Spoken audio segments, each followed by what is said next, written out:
Salut! Bonjour! Mauvaise mine aujourd'hui. T'as l'air malade.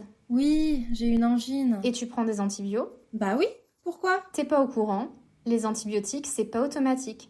En plus, ça peut provoquer tout un tas de problèmes comme des diarrhées ou une sensibilité au soleil. D'accord, c'est pas automatique. Mais c'est sur prescription médicale. C'est mon médecin qui m'a dit de les prendre. Et il ne sait pas que la plupart des angines sont d'origine virale et que les antibiotiques ne sont pas efficaces contre les virus? Si, justement. Il m'a prescrit un test à réaliser en pharmacie et des antibiotiques à délivrer ou non selon le résultat. Le pharmacien m'a fait un prélèvement dans la gorge pour savoir si c'était bactérien. Et en moins de 5 minutes, on a su que c'était bien un streptocoque.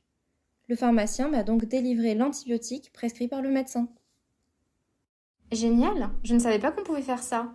Ça évite de retourner chez le médecin et d'attendre des heures. Oui, surtout que les antibiotiques, en plus des effets secondaires, ça peut bousiller ta flore bactérienne et rendre certaines bactéries résistantes. Donc l'antibiotique pourrait être inefficace la prochaine fois que tu en auras besoin. En plus, tu risques de transmettre ces bactéries résistantes à tes proches. D'accord, je comprends mieux pourquoi, quand ma grand-mère a fait son infection urinaire, son médecin lui a donné un premier antibiotique avant de le remplacer par un autre. Je suppose qu'il a limité l'impact sur les autres bactéries de son corps en choisissant un antibiotique qui cible la bactérie responsable de son infection. C'est quand même une super découverte, ces antibiotiques. Ça permet d'éviter des épidémies et des milliers de morts. Mais, selon l'OMS, si on ne change pas nos habitudes d'ici 20 à 30 ans, les bactéries résistantes tueront plus que le cancer.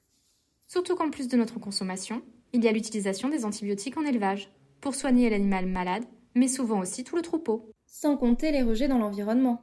Il faut absolument ramener les antibiotiques non consommés à la pharmacie pour qu'ils soient détruits correctement et pas disséminés dans la nature.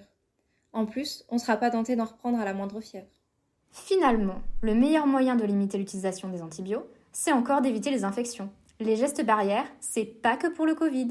Pour éviter les infections, faut pas oublier la vaccination. Moi, je m'assure aussi d'avoir tous mes vaccins à jour et pour protéger mes grands-parents, je me vaccine contre la grippe chaque année.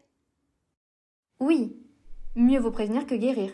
S'il y a moins de malades, on consommera moins d'antibiotiques, on limitera de fait les résistances bactériennes. Finalement, chacun a vraiment son rôle à jouer.